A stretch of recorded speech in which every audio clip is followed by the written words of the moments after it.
Wednesday morning, all our DBS amazing folks. Well, boy, we are in the land of the living and we are absolutely excited. It's a beautiful day and we are happy to be here.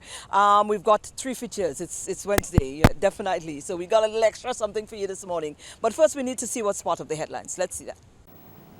Good morning. The Minister for Commerce, Emma Hippolyte, has put St. Lucians on alert that the price of sugar could increase as the island explores alternative sources for the sweet crystals. The move is made necessary by Guyana's inability to meet required quotas. Sourcing the commodity internationally will come at a cost to consumers. The key thing that I need to alert persons with when we get the sugars outside of the contract period, because if our supplier in Guyana, we had a 1-year contract, and we'll have to negotiate with other suppliers, and that is going to have an impact on the price. We will deal with that later. Currently, the island only has one supplier, which is a company in Guyana. Going forward, with CARICOM's approval, she says the island will be sourcing sugar from off the world market. The minister says ongoing conflicts, inflation, climate change, and the unavailability of shipping containers will all impact the availability and price of sugar. I will not allow lost sheep to guide me. That is Stephenson King's response to the Opposition United Workers' Party's criticism of his performance as infrastructure minister. The UWP has strongly criticized King over the handling of specific road rehabilitation projects and the general management of the island's road network. They call Minister King the senior minister in the government. But it is evident that he may be senior because of how long he's been in politics. He may be senior because of age, but he's not senior because of performance. According to the infrastructure minister, there is a well-defined plan in place for the island's infrastructure, and he's fully committed to that plan. St. Lucians are being discouraged from letting their guards down, even as the Ministry of Health reports a decline in the number of persons presenting with flu-like symptoms at local health facilities. The presence of the COVID-19 variants in the middle of the traditional flu season is still of concern to health officials, who are encouraging precaution, including the return to mask wearing in public. We continue to manage persons presenting with flu-like symptoms at the emergency departments, wellness centers, and private doctors' offices due to the new COVID-19 variants, influenza A and B, and respiratory syncytial virus. Over the last 14 days, a decrease in hospitalization and deaths due to COVID-19 was also noted. The public is encouraged to reduce the impact of respiratory illnesses by the following measures. Maintain a healthy lifestyle through diet, regular exercise, adequate sleep, reduce stress and toxic habits. People with chronic medical conditions are especially encouraged to comply with instructions for taking their medications. Regular sanitation of the home and work environment is encouraged, as is the practice of proper hand hygiene. A Roman Catholic priest is taking local broadcast media outlets to task for what he sees as the blatant disrespect for the church's traditions. Pointing to the increasingly vulgar and coarse content broadcast by media houses, he appealed for radio and television stations to use this Lenten season to broadcast content that reflects the solemnity of the time.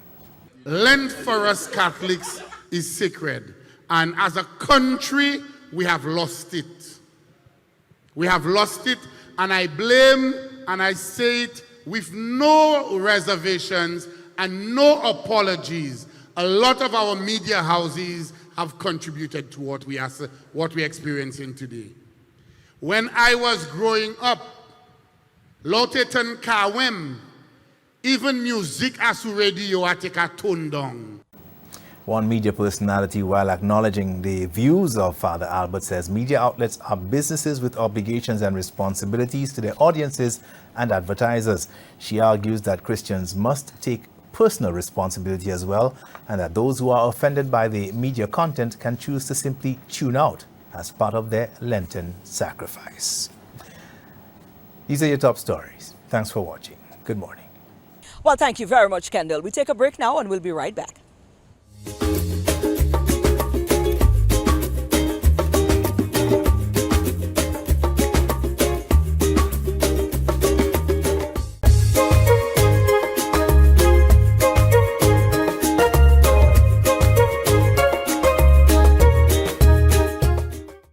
Well, our first feature, yesterday I believe we had a gentleman from the committee in the diaspora committee in New York, and there was a reason why we tap into his energy to find out about them, because the buzz is certainly on. The young lady who just captured the first pageant that they put on, the Miss St. Lucia USA, we had to sit down with her. Her name is Kelly Indy Smith. She's such a refreshing young lady. Well, good morning. If there's beauty, there's royalty in the house with us this morning, all the way from inside of the USA, because we've got with us this morning the Miss St. Lucia USA. This pageant just concluded, and this is your reigning queen right now, Kelly Indy Smith. Kelly, welcome, sweetheart. Thank you, Maureen. Good morning. Good morning. No, girl, let's quickly, briefly, because we only have 5 minutes. Let's dial back down a little bit. We're going to talk about the victory in a minute, but we want to talk a little bit about you. Tell us a little bit about yourself. How long have you been living in the U.S.? What are some of the other things that you're involved in? I know you sing. Yes, I do. So, I've been in the U.S. since 2010, but I was originally born here, and I was raised in St. Lucia. Right. So I traveled back and forth. I went to Choiseul Secondary School. You're a Choiseul girl. Yes. You want to be shabby from Choiseul. That's what they say. That's what they say. They say all the shabby, that's where they're from. Absolutely. But that has a huge impact on like how I see myself as a creative. So I always try to draw back from that inspiration. I'm an educator, a leader. And yes, I make music. My former stage name was Shiloh. Most people know me by Shiloh, but currently I make music under Kelly Indy. So this victory is just trying to mesh all of that together and just really move forward in what my purpose is. How important is that? Because as someone I looked in from since the victory, and I saw I saw your little bit of what you said. This is so much more for you. What does that mean? It means my life purpose. And like I said in one of our previous interviews, this work didn't start, in October, November, or in February. So this work has been brewing since primary school, just feeling that there was something in me that I had to give to the world. So I've been cultivating who I am as a woman, who I am as a leader, who I am as an educator, creative. And now it's really that time to enter that new dimension and show the world what I've been working on. All right. I also tapped in and I looked at the first live you did on Instagram. You remember what this one was? Was it the one with my haircut and my dashiki? Yes. Yes. But more so the topic that you chose to speak on. Quite interesting and quite deep. You want to tell us a little bit about that and how you feel on that subject? You probably have to refresh me on what exactly I was talking about. We were talking about the proliferation of the sex cells. And all of you spoke of the recent video, I believe, when Cardi B and was it Cardi B and Megan Thee Stallion, the yeah. So you spoke about it, and you spoke about you being in the industry of music, and the fact that it seems like, this is where they're telling you as female within the industry that you've got to go to get grounded, to make sense into the industry. And you do not see yourself wanting to do that. You would like to be respected. You would like to be able to be covered and still be able to put good music out. So, and then you ended with something like, can you please leave my body out of this? That sort of thing. Yeah. Yeah, and if anyone who kind of knows me and knows my journey, there was a point where I transitioned out, because before I saw it as, okay, I'm part of it. This is what they say is the footprint to making it work, and that's what I did. But now it's just growing and just journeying with myself. I come to that point where I realized that, I don't have to do that. The creativity and the art speaks for itself. And when it comes to the other side of things, everyone is free to choose. When it comes to that side of it, that's like a choice. It's not a necessity. So I think that's what my main thing is, that's a choice. That's not a necessity. And really cultivating that, I've taken my time off where I took a break from music. I took a break from everything. And I figured out, who do I really want to be? What do I want to be remembered by? And moving forward, that's just where I've been. Right. This is like the first time that this body has put on this remarkable pageant. And, you're a crop of the first. So you made history there by being the first queen, or USA, St. Lucia USA queen under that banner. What does that mean, and how do you intend to make the full use of it? It means a lot to me. It's a direction into just The same way Derek Walker did what he did with his creativity, the same way Cezanne Deska did with our culture, the same way Dunstan St. Omar, all these people did their unique thing for St. Lucia. This is my gift to St. Lucia. And I think for me moving forward is just building on what we already started. So I have a lot of ideas as far as how I think creativity could actually help solve some of the social ills in St. Lucia. I would love to work with persons, whether it's representatives, community leaders, wherever they are, and try to actually form solutions through the creative process in doing that. So it's just allowing myself, giving me that opportunity to see like, okay, where can the work be done and how can we actually help our country move forward? I like this. Let's dial back down a little bit on the pageant itself, the actual pageant and the night. What was preparation like? It was seven contestants in all. So you came up against 6 other young ladies, and you walked away with title. What was it like, working along, those counterparts?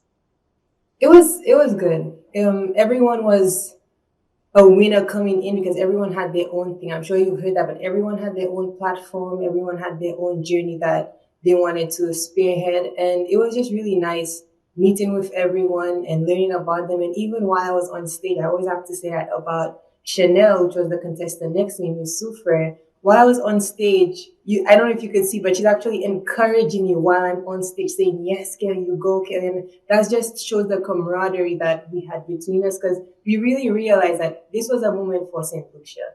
And we all were really happy and proud that we were able to be part of that. Wonderful. How can we follow everything Kelly Indy? So I'm on Instagram, Kelly Indy _music. I'm on YouTube, Kelly Indy Music. I'm on Facebook, Miss St. Lucia USA, Kelly Indy Smith. So if you type in Kelly Indy Music, Kelly Indy Smith, something comes up. And that's how everyone could follow me and stay in touch. Wonderful. What do you want to leave with your St. Lucian persons? It's independence. Well, we're getting set for independence already. Be the change that you want to see in the world. I embody that change. I embody what I want to see for young women, young people, and my advice is to do the same. Wonderful. Kelly, you're amazing. We wish you the best of luck. Thank you. We can't wait to see how this transition into something bigger, like you said, and you could realize that dream of doing what it is you promised yourself and your community and your land that you're going to do. Happy independence in advance. Thank you, and happy independence to Grenada as well. Thank you. Thank you very much.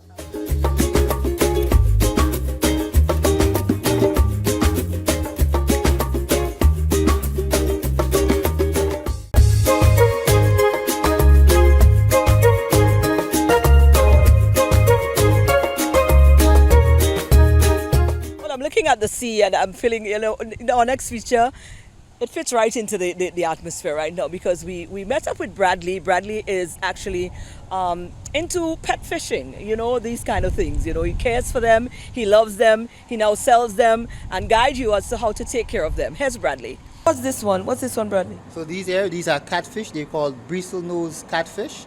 And the purpose of these fishes are to basically help clean your aquarium. Well, they look like they're suction. They're like suction fishes? Basically, that's what they do. So you would see them on different areas. You would see them stick into the glass of your aquarium, right? Okay. So if there's any moss or anything like that on your glass, they would actually eat or feed off this as well. Wow. Yeah? They're a little ugly, though. They're ugly. They're not ugly. They're different. They're different. They certainly are different. Yes. Do they grow bigger than this? How big do they grow? They can grow up to about, I would say about 6 to 10 inches. Wow. So they can grow really big. Well, you caught us at this. We're here with Bradley in front of the Rodney Heights supermarket, and we're talking fishes. That's what we are talking, pet fish. If you're into that kind of thing, well, certainly you need to check Bradley out. Definitely. Bradley, tell me about this, man. How long you been doing this? I've been doing this since not too long, about 2018, thereabout. I started doing this. I first started at Rodney Bay, in front of Rodney Bay. That's where I first started. Right. And thereafter, I moved to Sunny Acres. Right. And since Sunny Acres was under renovation, I then moved here to Rodney Heights. Is it strictly business or it's a love? It's a love. It's a passion for the fish Right. that I decided to turn into a business as well. Right. Yeah. So having the passion for it means that I take very good care of them, right? And selling it as a business, I mean, I get a profit out of it, right? But it's mainly about the passion and also the satisfaction of the customer. Where did the passion and love for fishes come from? Actually, from growing up, I grew up on a farm. So I'm originally from the south, so I basically grew up on a farm. Pick up yourself, man, of course. Right? Now, although on the farm, we didn't have fish, but we had all different types of animals, right? But then after getting friendly to my now wife, right? I realized her brother, he now was into the fish. And when I saw it, I fell in love with it, right? And then I would be there with him, taking care of them and everything. Okay. And then a sister of mine figured, but why don't you turn it into a business? Why not? You understand? Absolutely. Right. And then from there, we basically took it and we started doing the showings at Rodney Bay in front of the mall. Right. And ever since, I've been. What has been the response for? Do we have a lot of fish lovers in Oh, St. Lucia? definitely. As you saw when you initially came, I was just talking to this guy over there in his vehicle, and he was just telling me about these, that he's interested. These are called kois, Japanese kois, and he was just telling me about the interest that he shares in these, and that he just took my contact information because he wants to get a few of these. So, but definitely in St. Lucia, we have a love. These for I it. love. I These- like these. All right. They really grow up big, ain't it? No, They these do not actually grow big? stay small. These are actually guppies, or we call them fantails. Oh, these are the Yeah? guppies. Yes. Okay. But they're beautiful as well. They tend to grow a really large tail. Yeah? Right. And they're just beautiful. They come in all different colors. But how big do they grow? Because I go back to Grenada and there's a pond in one of the malls and they've got them and I find they're big. Yeah, well, I mean, guppies probably the biggest you'd see one, maybe thumb size. Most likely the females tend to grow bigger than the males. But, no, well, then we're talking two different fishes then. But here is the funny thing. The males, well, us men, we're always more beautiful, huh? So the males are the more attractive ones, yeah? Oh my God. And what's this here? Okay, so these are glow tetras. Normally these come with many different colors. Most of all of my actually bright colors have already sold out. Right. So I basically have the plain colored ones, like that clear white or pinkish color ones. Here is what I have left. Right. Yeah, but these come in very, really bright colors. Oh my Yeah? God. How difficult or how tasking it is to care for fishes? Well, I wouldn't say especially if you, like I said, you have the passion for it. So having a passion for it it's nothing. You know, it's very easy, very simple, right? However, if you don't have a passion for it, I can tell you this: it's going to be very time consuming. Right. All right, especially if you have to do water changes. Yes. That could take quite some time, and if you have a lot of them like I do, it's pretty time consuming to go around feeding them as well. But if you do have your home aquarium, then it's pretty simple, because if you have the right setup, then you have your filtration system and everything, so it actually helps with the cleaning and everything. And of course, once you have the catfish, these guys also help us well with So with this is taking what I'm care of asking you them now. as well. No, So, give us some maintenance tip right here, because I was trying to consider those ones and I kill a lot of fishes already because I'm just left it alone because I realize I don't have the patience for it. Well- so if I do decide to go back into it, what are some of the pointers, the tips I need to know? Well, I would say to you, if you have your own home aquarium, then in changing your water, instead of doing full changes, what you want to do maybe every 2 weeks, do a 20% change. So basically you take away 20% of the water in the tank and you add fresh water to it. Right. Okay? So that way you would have less of a loss. The fishes will not go into shock. Because most times if you just do a complete change and you don't do it properly, the fish can go into shock and they could pass away due to that. There was something about feeding them, and you could overfeed a fish. No. There's nothing. As far as overfeeding goes, definitely. Now I can tell you this: fish tend to be very greedy, Right. so they're always gonna be at you looking like they're hungry. Right. But don't let that fool you. Okay, Right. especially based on the type of fish that you have. Right. For example, the kois and goldfish, these are actually vegetarian. So if you have live plants in there and you realize that it's not growing, it's most likely because these guys are, all right, these guys are chewing on them. All right. All right. Well, when is your but- next shipment, and how can we reach you? Well, we have a shipment coming in. Hopefully, they're coming in today. But of course, if you want to reach me, you could reach me on Instagram at Bradley's Fish World, or Facebook. The page is B&E Fish Masters. Right. Or you can contact me directly on WhatsApp, or you can call me directly at 758-719-7626. All right, that's Yeah. Bradley, the fish guy, right here, Fish World. We're certainly doing that. Swim. Wow, I might consider it. You have a raffle though. Yes. Tell us about it quickly. Basically, this raffle I wanted to do for Valentine's Day. It's intended at fish lovers, persons who probably just want to get something special for their loved ones, and they were looking at the fish because we all know how relaxing and therapeutic it could be, right? So if you were into that, then it's only $10 for an opportunity. You get your own home aquarium, and it also comes with a pair of fish as well. Okay? All right? Beautiful. So That's reach the right out, time. give me a call, and come get your opportunity, okay? That's right.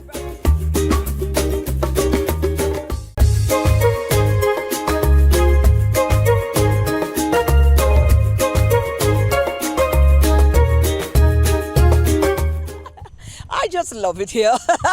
You gotta love it here. All right, now for our final feature. Independence is around the corner, of course, the big 45. We're counting down. St. Lucia, we loud and we large, and I'm absolutely loving it. I'm here for it all. Alternative sports is definitely on the rise, and Craig and his team, Craig Gustav and his team, have a number of activities that is set out for part of the observance of independence. We spoke to Craig. So guys, we're here with Craig. Craig, of course, is a gentleman I happened to bounce upon last time because, listen, things are happening in the world of alternative sports. And certainly I am excited about this because, there's so many different avenues that young people or people in general can get exposed to. And it doesn't have to be, the normal, what we grew up knowing, the cricket, football, netball. I never played netball. So, I somebody like me need alternative stuff to get involved with. Craig, a lot is going on. So we're going to have a lot of conversation this morning. But of course, over time, you're going to get a wind of it because there's a lot happening here that we need to keep the St. Lucian public abreast with. First, we're going to talk about independence because you are very, very present on the independence calendar this year. Yes, you guys are going to be doing some awesome things. So we want to go into the calendar of events that you guys have got for the independence celebration. All right, so we've started off already with our, we had Wheels Up, Guns Down. Really? By competition that we had the attendance was a little low this year because obviously there are other activities being taken place. So, but next year we look forward to doing that again. We also have our chess competition happening, National School Chess Competition at the Financial Center on the 25th of February. So that, last year that was very, very well attended. We also have the darts competition. We have pools competition going on. That also starts very soon on the 24th, I believe it is. We've branched out now to paintball. So we have a paintball exhibition happening on the 18th on the SAB.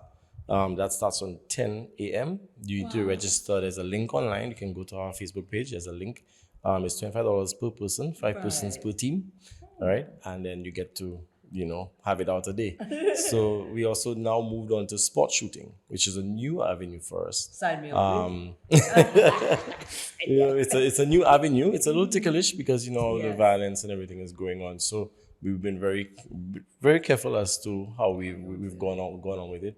But suddenly we branched into also we're trying to get into archery. There's no archery happening this year, but hopefully next year. We can, put out something that we can at least have another exhibition to get the public awareness going with the archery. We moved on to the drags. So we have a way bigger event this year. This year is actually regional. It's been regional, but not on that scale. So this year we have almost 8 islands participating in our independence drags this year. Wow. So it's seemingly a very, very, very big event. That's happening on the 24th and 25th of February. Is that the one, the Kakabef, or aka the Kakabef. The original place. Now that we're heading there, let's spend a little time on drag because you guys have recently returned from your first export drag. Right. So certainly this seems to be picking up very well. Yeah. Right. So don't to cut you short. We've had this was the first time ever going out to represent St. Lucia on a national scale. The guys did very well. Obviously, it was their first time actually performing on a professional scale. So a lot of them we didn't prepare. We had some stuff, now that we've gone, now we know what to prepare for the next. That is what I was about to ask of you. We know we do a little thing on the Kakabef, but now that you guys have gone out and competed on a regional level, now that you come back home, is there a need now to start beef up our actual grounds, the way we do things, Yeah. to better prepare ourselves for that kind of market. Right. So definitely, I mean, we've come back. A lot of the guys who traveled have returned with a whole different mindset. There's one of our team members that almost said that he wasn't going to put a roll cage in his car, and then him seeing how professional it is overseas. I mean, he was one of the first to put it in his car. So, I mean, it changes the dynamics of how we think. And I think if we continue on as we are, it will encourage younger guys to get more professional into it. There is opportunity now. There's a lot more news to come out. But when the time is right, that stuff will come out. Certainly. Well, Craig, seems like the calendar, the events for the St. Lucia Independence calendar is quite packed. What are you most excited about? What do you want the St. Lucian public to I mean, this year, I forgot to add, I may not get the guys a little upset with me, but I forgot to add the Island Beats Sound Clash. the Sound Clash? The Sound Clash. How can I forget the Sound Clash? There is, it's also a regional event, and it's also picked up a lot of steam. And it's on the same day? It's on the 24th, but that starts a little bit in the evening, about 3 or 4 p.m. That gives everybody enough time to bounce around, because our event, also the drag event, also starts at 2 and ends at 6. Right. Okay. So that you actually have that little buffer time, to get up there to get some insight on that. Right. But yeah, I mean, it's packed. It's packed. I mean, I'm excited about the paintballing. I mean, that is something I have, wanted to do for quite some time. I mean, and I've the feedback from persons in the public, and people seem very, very interested. Right. Well, that is our show for today. I hope you enjoyed it. Go on out and be awesome today. You understand? And as we count down to St. Lucia's independence, let's all tug on ourselves and, bring out that patriotism and understand why it is that we love this nation so much.